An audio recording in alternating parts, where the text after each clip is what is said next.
un vent de changement souffle sur la politique étrangère américaine, porté par un projet de loi républicain audacieux visant à mettre un terme à l'adhésion des États-Unis aux Nations Unies, ONU. Déposé le 20 février 2025 au Congrès américain, ce texte, initié par le sénateur Mike Lee, Utah, et coparrainé par Marsha Blackburn, Tennessee, et Rick Scott, Floride, propose un retrait complet des États-Unis de l'organisation internationale. À la Chambre des représentants, une proposition similaire est attendue ce 21 février, portée par Chip Roy, Texas, et Mike Roger, Michigan. Ce mouvement, qui résonne avec les critiques récurrentes de l'administration Trump envers l'ONU, pourrait redéfinir les relations entre Washington et le système multilatéral mondial.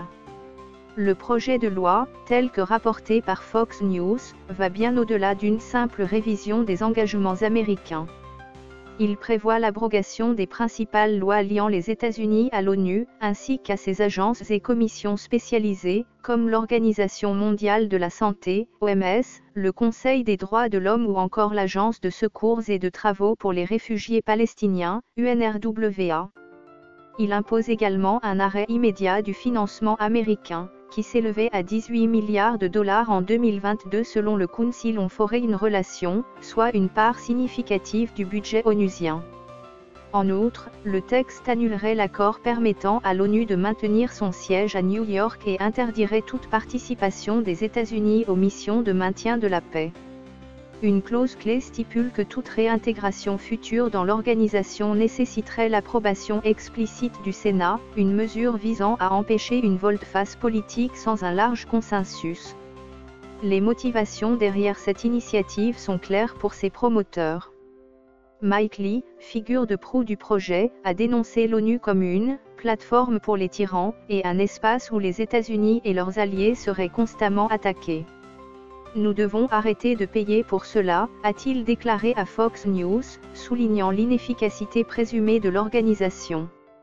Selon lui, l'ONU n'aurait empêché ni guerre, ni pandémie au cours de son histoire, la reléguant au statut d'entité inutile.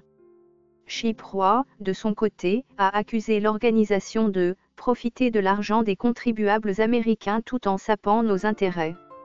Ces critiques font écho à une rhétorique de longue date au sein de certains cercles conservateurs, amplifiée par l'ancien président Donald Trump, qui, dès 2016, qualifiait l'ONU de « club où les gens se réunissent, parlent et passent du bon temps ». Cette proposition législative n'est pas un coup de tonnerre isolé. Elle s'inscrit dans une continuité historique de tentatives républicaines pour rompre avec l'ONU. En décembre 2023, Mike Lee avait déjà présenté un projet similaire, sans succès. D'autres initiatives avaient émergé en 2017 et 2019, également rejetées par le Congrès.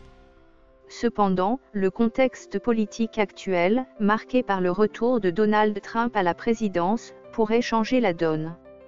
Le 4 février 2025, le président a signé un décret ordonnant une réévaluation complète de la participation américaine à l'ONU, pointant du doigt un « profond biais anti-américain » dans les actions de certaines agences. Cette décision a ravivé le débat sur l'utilité de l'organisation, perçue par Trump et ses soutiens comme mal gérée et inefficace. Les arguments des promoteurs du retrait ne manquent pas de punch. Ils estiment que les activités de l'ONU et de ses institutions ne correspondent pas aux intérêts des États-Unis, une position qui reflète une méfiance croissante envers le multilatéralisme.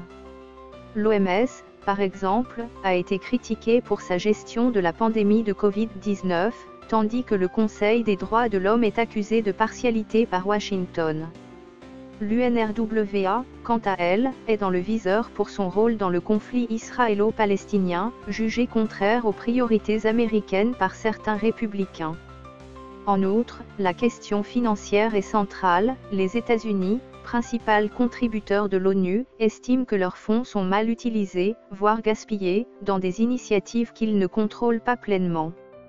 Pourtant, ce projet soulève des questions majeures. Un retrait des États-Unis de l'ONU marquerait un tournant historique, affaiblissant potentiellement une organisation déjà fragilisée par les rivalités géopolitiques. L'ONU, fondée en 1945 avec un rôle clé des États-Unis, perdrait non seulement un bailleur de fonds crucial, mais aussi une voix influente dans ses délibérations. Les missions de maintien de la paix, qui dépendent souvent de la logistique et du soutien américain, pourraient être compromises. De plus, un tel désengagement risquerait d'isoler les États-Unis sur la scène internationale, à une époque où la Chine et la Russie cherchent à étendre leur influence au sein des institutions multilatérales.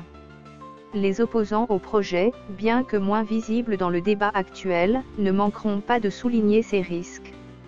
Historiquement, les démocrates et certains républicains modérés ont défendu l'engagement américain dans l'ONU comme un moyen de maintenir l'influence de Washington et de promouvoir ses valeurs à l'échelle globale. Un retrait pourrait également compliquer les relations avec les alliés traditionnels des États-Unis, comme l'Europe, qui continue de voir l'ONU comme un pilier de la coopération internationale. Le sort de ce projet de loi reste incertain. S'il bénéficie d'un soutien notable parmi les républicains, son adoption nécessitera une majorité au Congrès, ainsi qu'une approbation ou un veto présidentiel. Avec Donald Trump à la Maison-Blanche, favorable à une ligne dure contre l'ONU, les chances d'un passage semblent plus élevées qu'auparavant.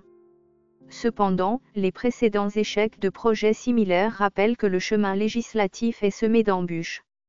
Le débat promet d'être intense, cristallisant les divisions entre isolationnistes et internationalistes au sein de la classe politique américaine.